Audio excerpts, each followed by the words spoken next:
أعوذ بالله من الشيطان الرجيم بسم الله الرحمن الرحيم اللهم صل على سيدنا محمد وعلى آل سيدنا Muhammad. Lain lalagaan Indonesia mah ngamahmurkeun Mekah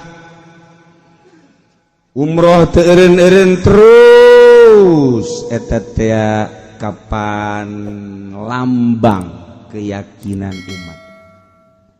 Lain lalagaan di Indonesia mah kajen teh ngajual kotok, anak kotok dijual penting ka Mekah. Berarti kan yakin, jarang jelema teu boga duit jumbung ka Mekah jarang. Komo nu geus kolot mah, apa geus kolot ya yang ngeza ka Mekah. Hese bah, maka kuari mah daftar 20 tahun. Nya tangkorak presiden tolol. Tuh ka presiden bae nya mah. Geus atuh urang lembur mah teh nyaona naon pan. Presiden bahkan udah disalahkeun. Padahal mah aya bagian-bagianan. Nya sakian tapi abah hayang ka Mekah. Atuh abah teh akan boga naon sawab. Sawab geus beak baheulakeun pake ka Karawang ku abah. Sadar cenah ge. Sadar. Anak ge di Subang aya keneh sakian teh. Lok diurusan lah, tapi abah hayang ka Mekah. Aja abah naon tuh boga duit, abah boga imah-imahna doang ieu. Sia sing salah labarnya. Ngasehatan anak lah tolol teh coba. Sia sing salah labar abah boga imah doang tapi abah hayang ka Mekah. Geus lah kieu bae jual bae, hirup sia mah pasrahkeun bae ka Allah. Beuh. Dek teh mah abah jadi wali teh mah. Di urang kos kitu di Indonesia mah. Pokona mulai tanding Indonesia mah kos kitu lah. Aja anak-anak ge batu hayang-hayang amat baka Mekah teh naon. Ajong ke sia kumaha. Lah geus pokona ulah mikiran kula mangarakeun eta kitu abah senang. Geus jual ke Mekah. Teu mikiran balik teh Mekah dek ka mana nya nah. Berarti kan eta iman gede jasa sanajan menyalahi aturan ngan ieu keur eta iman bapak. Haju nu geus ge hayang deui bae. Geus abah pan geus umroh ieu abah hayang umroh deui atuh hayang apa ya hayang ya boga duit aya teu usahakeun ku sia. Ye bah usaha kula mah pan eueuh deui ngan usahana ngan pakong doang eueuh masalah. Di urang kos kitu tah. Kumatak teu kira-kira lantaran orang Indonesia bring-bringan ke Mekah, ke Arab, kunjungan orang Arab ke Indonesia, aduh ribuan jelema. Masa kunjungan ke negaraan 1.500? Itu di mana tempatnya negara? Atuh di istana paling mahir ge keur kula jadi presiden sabaraha urang. Itu kuari 1.500 di mana tempat negara. Waduh, kapal nama sorangan. Kaki tetangga-tanggana mawati Mekah itu di Arab. Ayo kubanyana bae. Geus, cek ada kunjunganana geus dijelaskeun nu lain-lain mah teu kudu disebutkeun terakhir ka Bali. Hayang nyaho ka Bali nya na. Laut pan di ditu mah laut Jidah. Oh masalah geus. Ayo ka Bali, ka Karangbolong, ayo terus. Eta teh can aya sepanjang sejarah Indonesia, sepanjang sejarah encan aya kunjungan kenegaraan 1.500 jan aya. Pak Karno ge mun hirup gideg cenah. Wah, banyak bener itu cenah. Berarti mun saurang ngadahar kotok sapoe tah kudu 1.500 kotok. Makanya urang Arab pan ngadahar hayamna lain hiji cenah mah. Urang Arab emang kumaha daharna? Beuh, emeh hiji ku sorangan. Dah. Ya Arab datang ke urang urusan kunjungan kenegaraan nu rek dibicarakeun haja presiden nu nyaho kudu dawakan atuh baheula nyaho kuari ge nyaho nyarangan aya nu teu nyahona urang mangga ngandakeun sadaya-daya kayana teh ieu Arab urang kudu cinta bae ka Arab kudu sebab Kangjeng Nabi ana minal Arab. Kuring ti orang Arab. Mantap kula mah asal neuleuh awal orang Arab. Aing dititah ku Kangjeng cinta aing. Masya Allah. Ai orang Arab mah datang ke Indonesia geus bariasa komo tamah turunan kerajaan. Naik pesawat geus biasa di urang ge bupati, gubernur, menteri-menteri geus bariasa, naik pesawat teh geus bariasa. Nu tilok mah kiai. Di Indonesia kiai mah tilok naik pesawat. Ditah naik pesawat ke bungsin mendingan naik sado aman. Aman. Pernah terjadi kan kiai naik pesawat ke Mekah terus geter-geter aja pas diinstruksikan para jamaah supaya pakai sabuk pengaman kabeh putar tak dibere cara heula kan ku pramugari kiai henteu kedak make sabuk pengaman kieu terus lantaran dicek ku pramugara kiai itu pakai sabuk pengamannya tidak dibasikun seorang nanti nu dikira pakai sabuk moal dia aing wah iya pasti orang gitu kan jadi kumaha dia aing tuh masing-masing bae sih. Jadi itu sabuk pengaman harus segera dipakai sesuai dengan cara yang telah tadi dicek deh. Ayah deh pramugara ganti. Pak, sabuk pengamannya pakai. Mau? Iya Pak, ini Mbak aturan. Enggak. Aing mau mual make. Cek seorang iya mah aturan kapal. Tok, ceknya nanti. Aing geus leuwih aman. Lain gitu, iya mah sabuk pengaman. Iya tuh aing di imang geus pakai sabuk pengaman. Yeay, aing sok nyeunan sebut pengaman. Begitu dipaksa bayar tetap mau. Saya udah pakai cek teh dikeluarkan ini horengana nu aya tulisanana teh don karena lapak ini lebih aman dari itu cek teh. Urang kulon mah tolol. Segala make apa? Wah, urang jadi kiai urang lembur teh kos gitu tuh jauh aturan. Atuh lain deui bapak atuh sabuk pengaman ba aturan kapal henteu nya mah geus aing mah aing dia mah dia cekeun teh aing leuwih aman nang nyeunan aing ngajualan cekeun ieu geus mantep deh pake aing dijual urang kulon mah tolol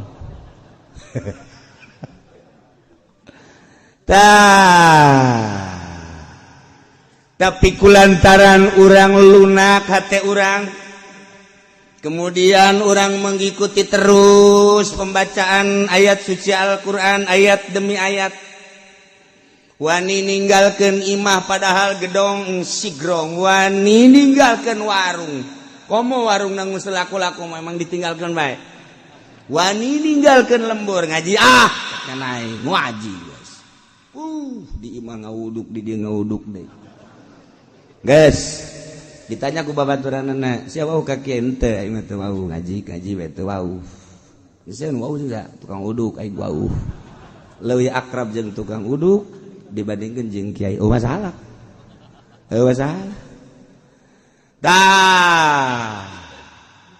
urang ku sebab terus mengikuti datanglah urang ka ayat perang di mana perang ieu nu geus teu asing di perang Badar.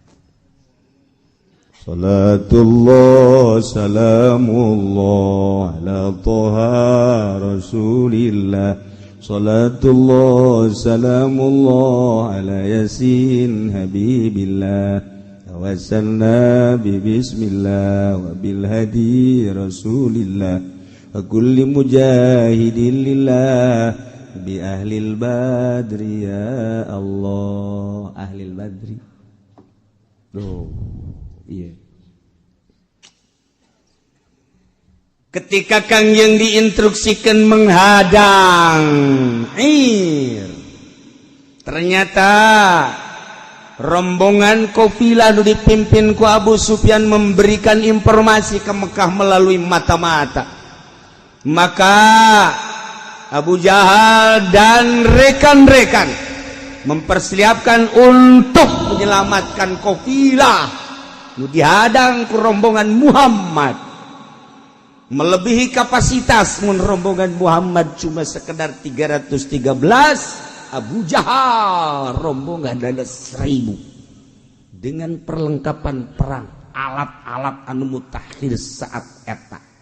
Jadi lain irdeun nafir, ialah rombongan persenjataan, pasukan disebutnya, pimpinan Abu Jahal.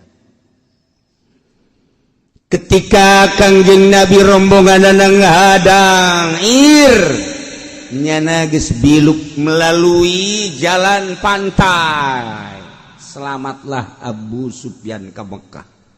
Ternyata Abu Jahal melangsungkan cita-citanya untuk menghabiskan rombongan Muhammad beserta Muhammad.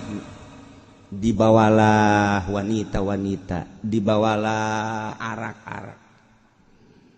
Maka sebelum terjadi peperangan, Abu Jahal betapa sogol na ngomong. Abu Jahal minuman terus. Kemudian Abu Jahal teh nari-nari serta wanita-wanita penari, hiburan ngana dirinya untuk menghancurkan rombongan Muhammad.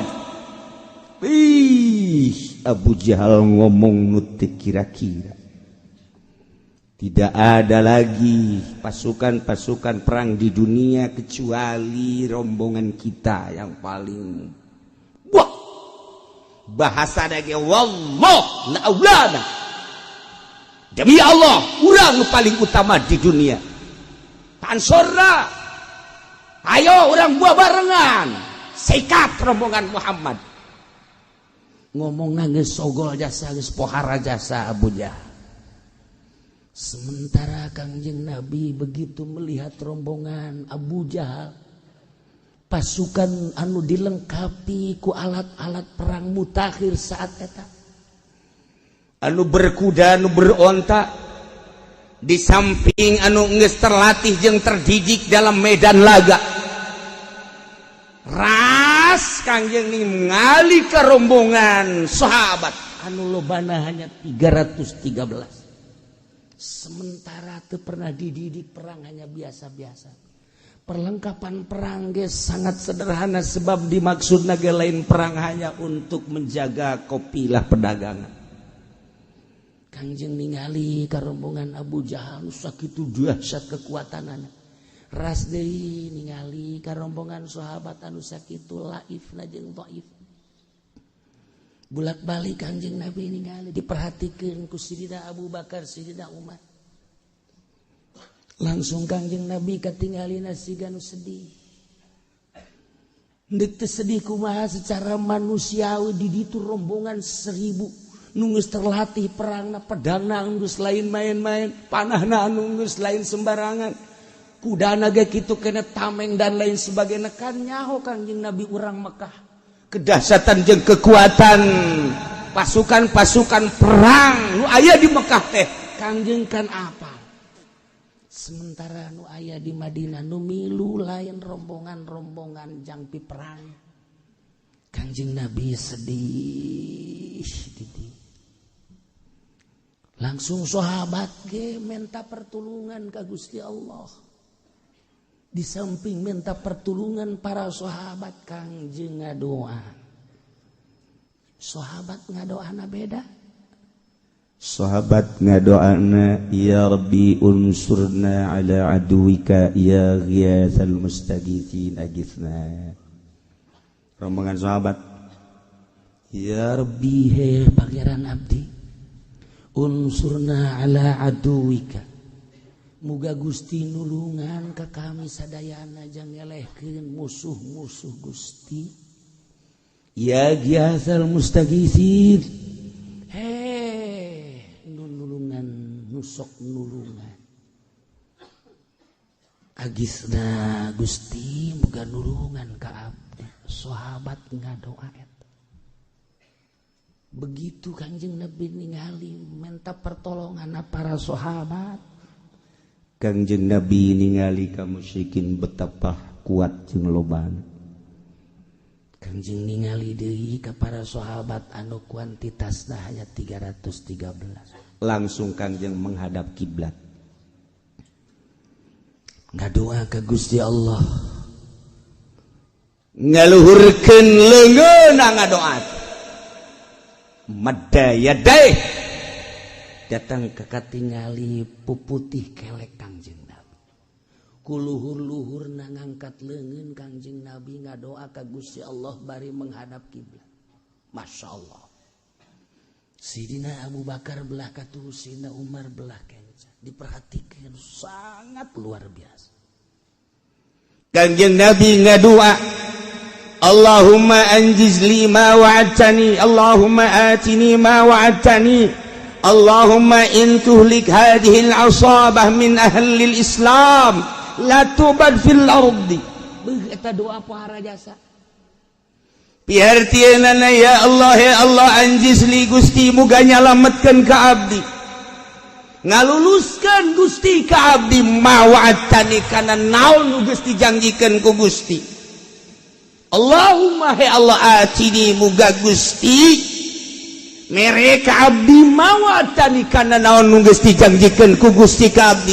Allahumma he Allah intuhlik hadhil asabah lamun Gusti ngelehkeun kana ieu rombongan abdi sahabat 313 min ahli Islam ti ahli Islam la tu'bad fil ardi Gusti moal diibadahan sepanjang masa. Bebeakan Kangjeng doa. Masyaallah bar. Ya Allah. Pamazala yatifu birabbihi madan ya da teu eureun-eureun Kangjeng Nabi ngadoa eta bari ngangkatkeun dua leungeun. Tidinya Sayyidina Abu Bakar Siddiq datang. Nu mantak datang lantaran sorban Kangjeng Nabi raga. Make solendang Kangjeng Nabi teu karasa ku husu-husuna ngadoa ka Gusti Allah. Ngotot ieu bahasa pake kadenge ku para sahabat urang sehingga nyaho andaikan ayeuna eleh ahli Islam selesai Gusti moal aya nu ibadah ka Gusti. Raga irtida solendang Kangjeng Nabi raga sanggeusna raga tidinya ku Sayyidina Abu Bakar dipulung sanggeusna dipulung dikapundakeun Kangjeng Nabi deui. Cek Sidina Abu Bakar ya Nabi Allah kafaka munasyadatuka rabbak fa innahu sayanjizu laka ma wa'adak. Nabi Allah cukup katuan unjukan ka Gusti tos cukup ulah ditambah deh. Kami teu asa ngadenge unjukan tuan ka Gusti Allah. Jelas yakin Allah bakal ngaluluskeun naon nu dijanjikeun ka tuan. Turunlah ayat ieu. Ilah sabab nuzul, sabab turun ayat ieu. Turun ayat ieu. إذ تستغيثون ربكم فاستجاب لكم أني ممدكم بألف من الملائكة. Turun ayat. Kangjeng Nabi langsung nurunkeun dua pandanganna tungkul. Sahabat hanya sekedar 313. Ngabayangkeun Kangjeng Nabi. Kedahsyatan, kekuatan, kemutakhiran musuh. Tidinya Kangjeng Nabi tunggu. Sanggeusna tunggu. Kangjeng dibere tunduh datang ka sare. Masya Allah. Ternyata hikmah tina sare teh lain sasare-sarena. Kangjeng langsung ditinggalikan ku Gusti Allah. Turun malaikat Jibril naik kuda. Make jubah, make sorban diudeng-udengkeun, sorban hejo. Ditutupan pangambung jeung sungut. Kuda putih di langit turun Malaikat Jibril ditukangeunana aya 1000 tentara malaikat. Sarua pada make udeng-udeng sorga. Kuda putih. Begitu datang ke Kangjeng Hudang. Begitu Kangjeng Hudang cek Kangjeng, ya Aba Bakrin ataka nasrullah. Datang ka urang pitulung Allah Subhanahu wa taala. Ataka nasrullah, hada Jibril akhidun bi'anani farasi yafkuruhu ala sanayahu laqa. Turun Jibril bari nyekelan les kuda, make udang-udang, dibengketkan udang-udang hejo, make jubah, di belakang malaikat Jibril 1000 malaikat. Kangjeng senyum-senyum, Masya Allah, pitulung Allah seperti itu. Kakarak tegar Kangjeng Nabi, dibejakan ke para sahabat, ulah sieun peperangan anu henteu seimbang. Insyaallah Allah bakal ngemenangkan urang. Jeung musuh-musuh Allah terakhir ialah anu sangat biadab, ngelawan nyaci maki berangan Islam saat ieu tubang cek Kangjeng Nabi. Wah, gairah sahabat wara. Hudang gairah sahabat. Aranjeun moal bakal kacolek ku musuh saeutik-eutik acan. Lantaran aya bantuan malaikat Jibril geus turun beserta 1000 di belakang. Waktu senyum kabeh sahabat urang ge lamun perang kos kitu mah atuh boh cak aja peni aing jarap. Waduh tuh, pan aing calaya kos kituan mah sia bae. Sia bae aing mah ayo sia bae. Kumbung paeh jasa meureun. Jeung bakal moal paeh rarasaannyana. Bae tapi geus dibejan gitu. Sahabat mantap jasa. Masyaallah. Gitulah peperangan jeung para rasul. Gitulah peperangan jeung para nabi. Nu penting urang nuturkeun penuh keyakinan pasti dibantu kudu urang teu nyaho, hanya Allah jeung Rasul. Sakumaha Kangjeng Nabi Musa waktu perang. Begitu perang can selesai sedengkeun geus datang ka jam 5 bahkan setengah genep can salat asar. Kangjeng Nabi Musa kan ngadoa, ya Allah ya Rabbi, mata poe sia tititak ku Allah, puter aing ge perang di tititak ku Allah, sadar sia mata poe, eureun heula sakedeung aing can selesai perang. Pada doa lain lalagaan mah. Eureun heula mata poe diomong ku Kangjeng Nabi Musa, eureun padon poe eureun. Das perang selesai menang, karak salat asar, karak mata poe. Panetar geus lain lalagaan teh mah poho eta perang datang ka ngeureunkeun panon poena naon. Pan urang mah ngeureunkeun Tito bae ge hese. Atuh heuh maksudna stop ulah hayu hayu eta kos karari teh stop coba amankeun sesuai jeung hukum. Atuh datang ka kuari cara realisasi. Atuh nyanggakeun sadaya-daya janu Allah tah mah. Tapi berisi bajangan sakadar tugas ya Allah amar ma'ruf nahi munkar. Diterima, alhamdulillah diterima, kemanfaatan geus loba.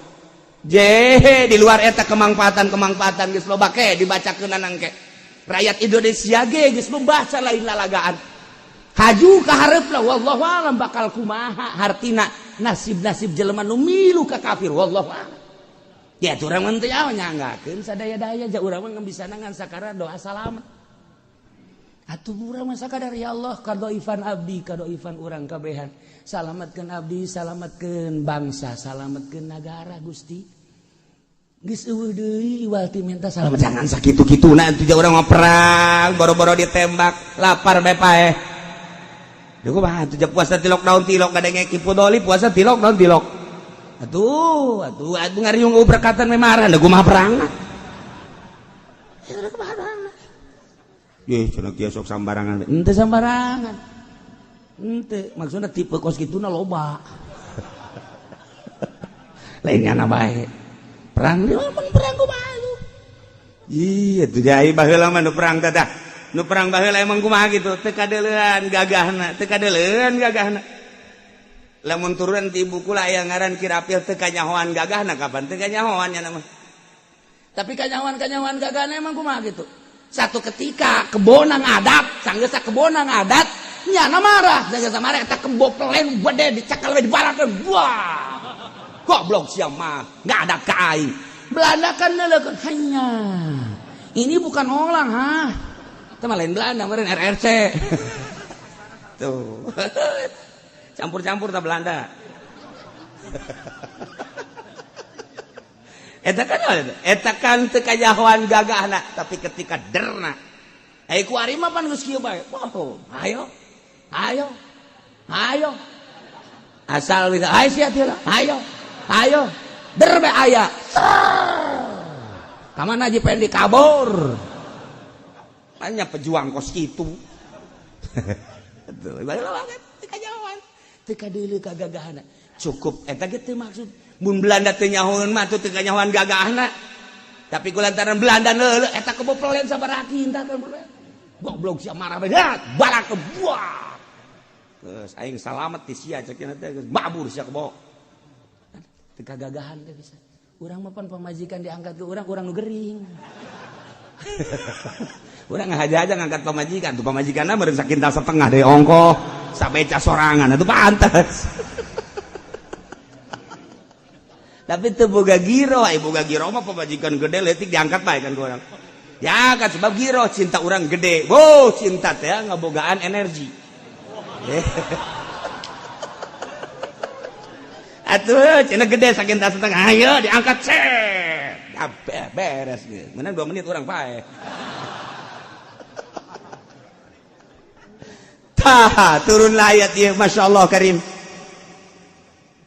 Itastaghisuna ingatlah anjeun Muhammad waktu naranjeun kabeh menta tulung rabbakum ka pangaran naranjeun kabeh ayatatulubuna minhu al-gawsa tegas tamararenta maraneh kabeh ka pangeran marenta pitulung bin nasri alaihim hayang ditulungan ngelehkeun para prajurit pasukan perang anu begitu lengkap pimpinan Abu Jahal. Kumaha Gusti? Fastajabalakum Allah ngaijabah kanyahoan Allah ngaijabah kana pamenta para sahabat khususna Kangjeng Nabi. Kangjeng dibere tunduhan nu pohara sanggeus teh tunduh reuk sare di tengah-tengah sare dibere ngimpi. Eta malaikat Jibril turun impian Kangjeng ar-ru'yatus shadiqah. Ieu adalah tanda kenabian. Mantak wali-wali Allah ge diberi impian. Tanda kewalian. Diberi impian-impian geus buguh Kangjeng Nabi mah. Nah, pastajabalakum. Kumaha cek Gusti Allah? Anni mumiddukum. Sanyana kaula cek Gusti Allah eta nulungan ka aranjeun kabeh. Ulah gentar, ulah sieun. Kaula nurunkeun malaikat bi alfin minal malaikat. 1000 malaikat. Dipimpin pertama ku malaikat Jibril murdifina. Berturut-turut ikut langsung ditukangin malaikat Jibril yartifu ba'duhum ba'dah mengikuti nyusul satu sebagian dengan sebagian lain wa'adahum biha awalan Allah ngajanjikeun 1000 begitu Kangjeng Nabi siap perang eta kan memeh begitu der sumassarat salasata alaf nurunkeun deui 3000 malaikat ketika di tengah-tengah peperangan summa khamsah diturunkan dari 5.000 malaikat. Masya Allah karim kama fi Ali Imran sakumaha dina surat Ali Imran. Padahal maha tu musuh-musuh teh kudu dibantuan ku malaikat. Bahkan Kangjeng Nabi geges teh kudu turun ari endek dielehkeun ku Gusti Allah mah langsung bae sapira Gusti Allah cukup ku hiji malaikat bae ge. Lantaran atuh kapan deuleu kaum Kangjeng Nabi Lut begitu dek dibalikeun eta jangjang Kangjeng Nabi malaikat Jibril ngan saukur ditoelkeun dong det ku sorangan bae ngaguling atuh dek naon make bantuan-bantuan saja ketika Kangjeng Nabi Hud umat ngabuak kawarah cukup cuman ditiup sekali dong dak angin pohara beserta seun jeung malaikat-malaikat tuh diinstruksiin ku Gusti Allah tanpa make bantuan nu sejen cukup ku malaikat tetapi Allah hendak ningalikeun kemahadahsyatan Gusti Allah sebab sakabeh nu aya di alam dunia ieu teh tentara Allah angin tentara Allah hujan tentara Allah batu tentara Allah pasir-pasir tentara Allah eta nu real kadeuleu ku mata urang di luar nu kadeuleu ku mata urang aya malaikat-malaikat anu bener-bener diturunkan ku Gusti Allah ketika Allah menghendaki peperangan menang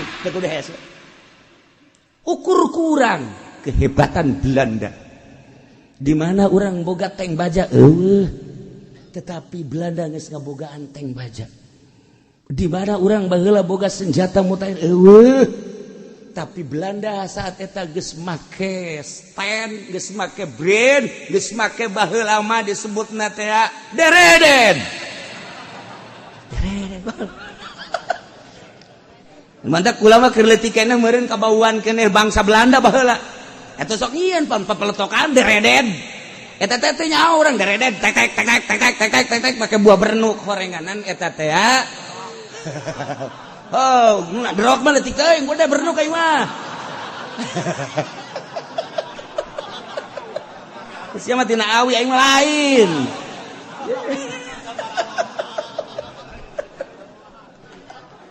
Oh.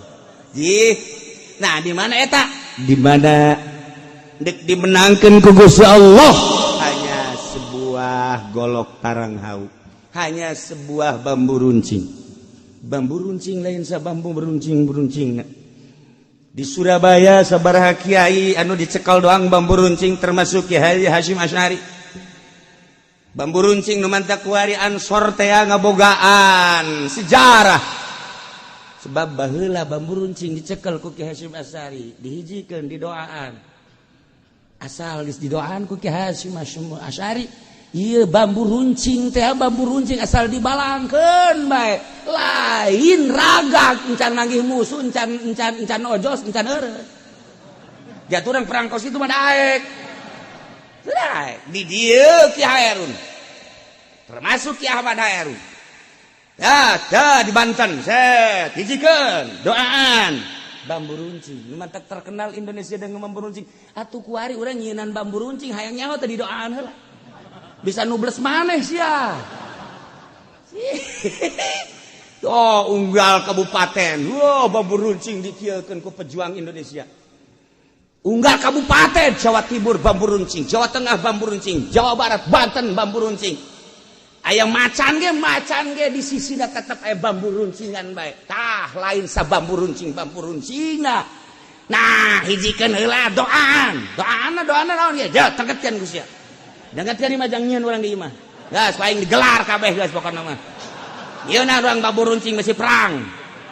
Kemudian, Allahumma hdini fiman hadait wa afini fiman afait. Patawan. Beres geus. Aja sia mah teu yakin, atuh mah jadi teu yakinna. Tapi lamun yakin insyaallah beres ngan ulah tahiyat ka dituna.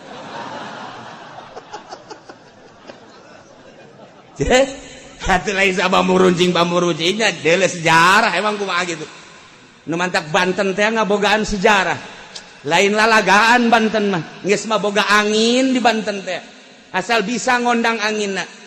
Cai di Banten asal bisa ngondang caina. Ieu tang kemari ieu kan aya tamu ka imah. Anu geus teu turun-turun di gunung. Begitu dek balik mampir heula kan ka imah. Sanggeus mampir ditanya. Geus ditanya panjang lebar. Ieu geus instruksina naon? Laut geus aya di leungeun kula. Tinggal diinstruksikeun bae lamun aya instruksi, ti saha instruksina? Ti seseorang ditarik laut banjir. Ceuk kula teh ieu kuari deuk ka Jakarta. Ieu beneran lain lalagan ulah ceuk kula. Ulah loba keneh kiai, loba keneh habaib. Kula we moal ceuk nya sebab ieu mah kumaha instruksi seseorang. Ai seseorang nasa teu ngabejakeun. Geus bepan tah mah rahasia kula teh mah urusanna. Aduh, ke Haji Pene mah hanya mah siapa sih? Meretilok pan ka aing.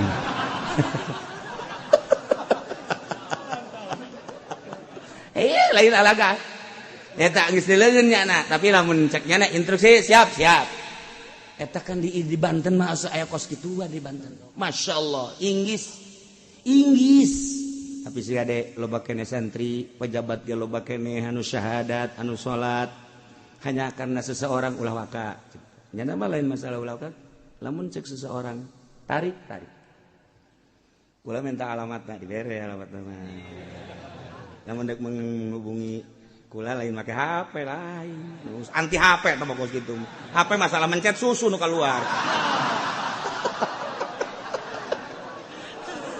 Mal beres bangsa jelema. Oh, nah ieu Banten. Kiai Jawa Timur, Kiai Jawa Tengah nyaho. Nyanana ge urang Jawa Timur, nyanana urang Jawa Timur. Titah tapana di Banten. Lain main-main, mentak cek yana ada instruksi insyaallah. Ini sakitu bae. Bari di Jakarta jelema. Paneta puara jasa. Banten boga sejarah lain lalaga. Mentak jelema anu nyelenehan lain asli kanyahoan. Jelema anu lain wali lain asli kanyahoan. Ngan teu meunang dibuka antep. Antep teh mah variasi atuh masalah teh mah. Atuh ngigel aya nu akur aya nu henteu jeung kendang. Atuh antepkeun bae ulah. Atuh aya nu kendangan ngigel bae pan atuh.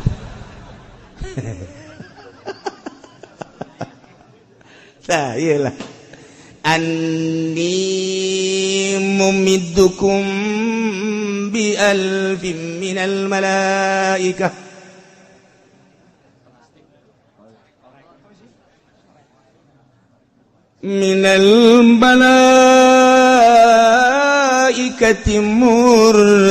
murdifin. Masya Allah geus datang pitulung nu manta kuari jadi ngetren awal nama TN waya istighosah. Iya ayatna istighosah teh iya ayatna.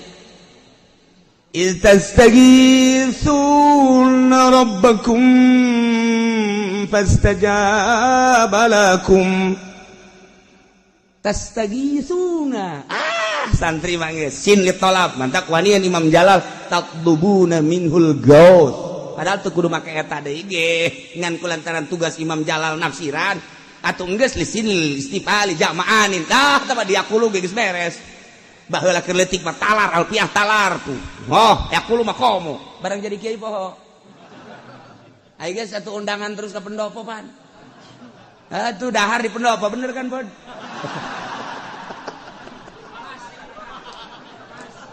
Aduh. Yakulu poho, bulat poho. Masya Allah komo amil jurumiyah mah poho. Alpiah geus poho deui. Eta lah gara-gara makanan pemerintah masuk ka beuteung. Asal aya kiai ngadahar duit pamarentah wayab dulu kiai batal kudu disertu bisa lah siap geus mah teu dibere bae pastajabalan nu mantak para waliullah lamun zarah teh aga hiji makam sok dibere tunduh Kangjeng Nabi ge dibere tunduh teh teu kuat lain samarang teu katahan tunduh nyana ge mungan tunduh manya di kerimbunan orang banyak nyana tunduh horenganan deuk aya sesuatu engke aya mantak lamun engke zarah besi rombong kepala rombonganna tunduh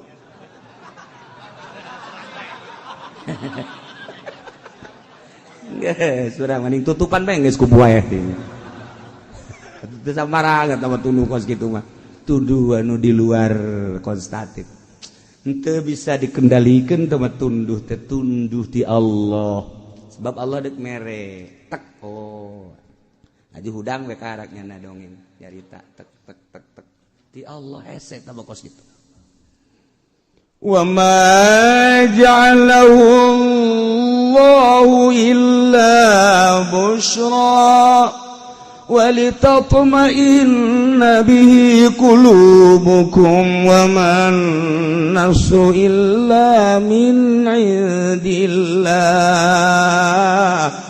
وَمَا جَعَلَهُ اللَّهُ tengah jadikeun Allah kana pitulung teh illa busyra kecuali berita gembira ka Kangjeng Nabi khususna oge ka para sahabat dijadikan pertolongan Gusti Allah melalui impian Kangjeng Nabi anu sakicep turun malaikat Jibril dibarengan ku 1000 malaikat tahap awal tahap kedua 3000 tahap ketilu 5000 Masya Allah lamun 1000 jeung 3000 4000 ditambah dari 5000 9000 ieu naktu 9 lain sembarang 9.000 tadi 10.000 kan 9.000. Mantak ulah kaget bintang sepak bola nomor 9 kan. Nomor 9 Ajat Sudrajat nomor 9 J itu nomor 9 baheula J Iswadi Idris baheula nomor 9 belah dituna deui tamah tuh D belah dia Mario Kempes atuh nomor 9 J baheula